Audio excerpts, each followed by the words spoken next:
burning down the house. I think you'll be able to tell why. And it's why Picasso is overrated and you should collect how you want the future to look.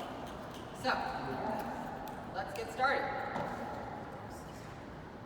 Okay, I have a lot of designer friends that say things like, oh, I don't know anything about art. I just specified fabric that was made in the Italian countryside by llamas and a 70-foot sofa flown in from Riga and a chandelier we custom designed into an areola. But art, I know nothing. And I'm here to tell you, yes, you do.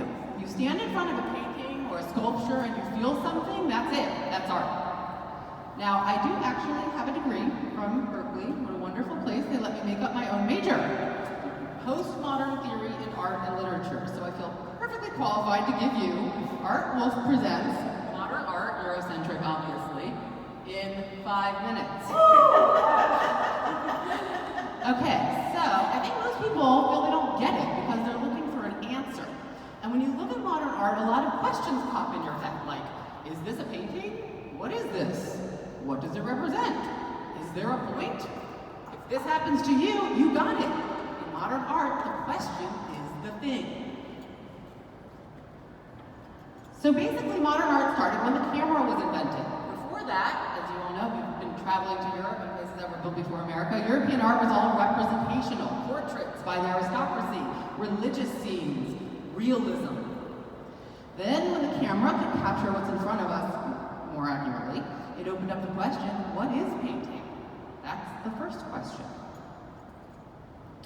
Marcel Duchamp's Nude Descending the Staircase. A camera captures one moment in time. What about every moment in time? What is time? So if it's not realism, what is it? What is abstract? Kazimir Malevich's Black Square. He's Russian, it's the First World War, life is miserable, he's like, F this, history has gotten us nowhere, let's start again at 0. Now, we're not painting from life, we're painting from our minds. Let's live in surrealism. Our dreams are just as important as our waking life. What is real? What is perspective? What is a line? What is a city? Broadway Boogie Woogie by Mondrian. You can get that on a coffee cup now at Momo store. Jackson, my kid, could have done that. Pollock. What even is an easel?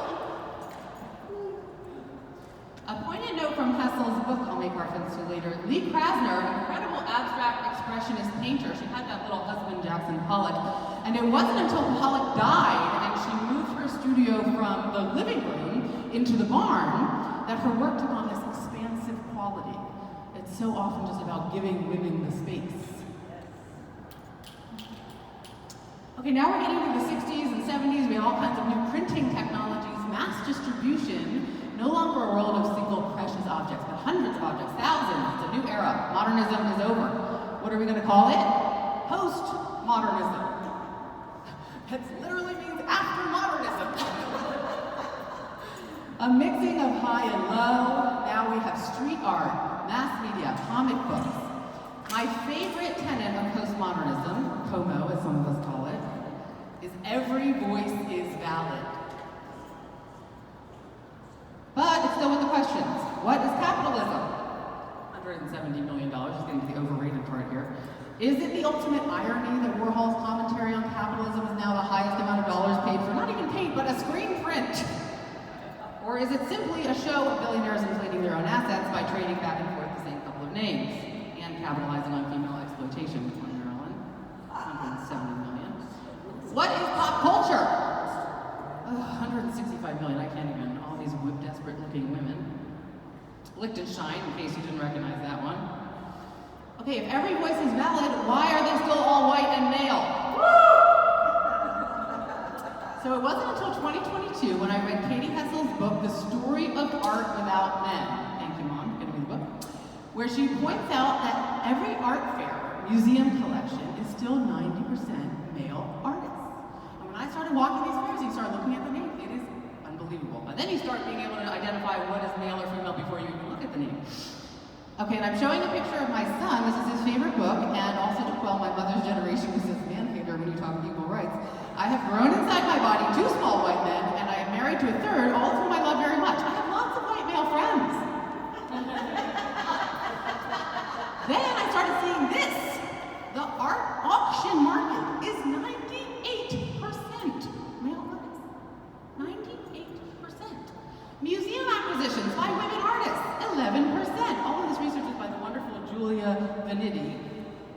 And she also noted that the only Art Basel fair to increase the proportion of female artists is the Hong Kong event, which went from 21 to 26%.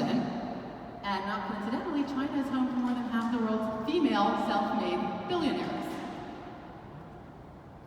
Okay, that 98% number, it's not just that there are so fewer women artists than male at auction, but the disparity in pricing. The prices of work by men versus women, it's abominable. $139 million, not even the highest price paid for paint on canvas. That's what we're talking about, paint on canvas. And here we have it. Is it a Basquiat? A Lost Dubuffet? No, it's my 6-year-old son, his portrait of Martin Luther King. It's better! It will be hanging in the back of the gallery in the Little White Man section, and it's priced at $6 million, so if it sells, it will most definitely make up 98% of the show sales. African artisans have been abstracting the human figure for centuries. Picasso swoops in and steals a few ideas, and now they're sold for millions. Instead of dropping $100 million on the biggest copycat in art history, why not invest in the real thing? Louis Samuels, an artist from Jamaica, with origins in Ghana, making ceramics like her Sankofa series. Sankofa means to go back and get it, like in your heritage, your ancestry, and she's feeling that coming through in her clay. Then this is a conduit for her ancestors. I'm calling it contemporary artifact. See her work in the front gallery here, and it's exquisite. Yes. Now, if you don't want to invest $65 million in a painting that constantly makes you think about slavery, racism, sexism, maybe you should consider an original Lorena Hall sample. In fact, a female gaze. A nude and recline, so refined through technical skill with oil.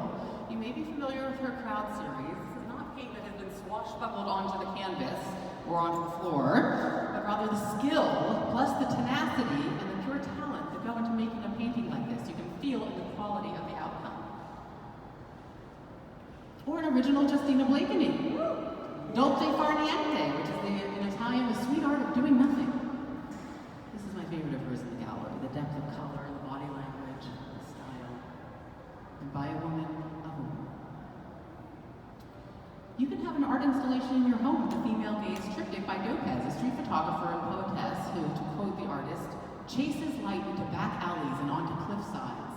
I am moved by light in all its temperatures and moods. It is fleeting. It will move and dissipate before your very eyes. So I try to capture it as it is, as it has naturally fallen. Proof that we were both here. Souvenirs of a moment, mementos of time. Ooh. Now, if you can't afford one of the great surrealist women artists of the 1930s, like Leonora Carrington, which maybe you can because it's only $3 million, then I recommend you invest in the young Sophia Peters. In this gallery hangs Taken by the Tide, and it's only $12,000. She's only 20 years old. I say, invest now. Osiris Zuniga, many of you are familiar with her steel hearts and inflatables in the gallery. We're showing her new work with concrete. She has these copper masks, funerary vases, and more vessels in this show, from ceramic and acrylic. And Susanna Spears Ali, a pioneering woman in a male-dominated field. She is a professor at Cal State Long Beach for 25 years of the Metal Arts program, running the foundry, metal smithing, sculptural metalworking. I have 2 women welders in this show. So here is called Depth, but I want to just tell you the process of this piece here. This is furnace cast glass, and you're going to have to kind of take a closer look when this is over. But she basically grams 300 pounds of sand to make this mold. You'll see sort of sand on the outside here. She's all in her Kevlar suit, and she's scooping molten glass into the mold. She takes it, she puts it in the kiln for 2 weeks. Then it comes out of the kiln and it cools for a month. I guess the thicker the glass, the longer it takes to cool, like the Hubble telescope. Now, and then she polishes the front of it, and if you look, I mean, it's like looking into the cosmos. So for me, it's when technical skill and creativity come together. So, when you think about how the camera changed European art history with a poof, and you think about how today technology has put a camera in almost every human's hand, we had modernism, and we had postmodernism. So then I had to go and look up what are we in today. It said we're in meta-modernism. 4 years of a Berkeley education and poof, one Google search, solved it all. So my final words I'm going to leave you with, my own conceptual art contribution to the show, and in reference to you incredible designers who are connoisseurs of the finest quality living materials that exist, don't listen to the patriarchy. What you feel is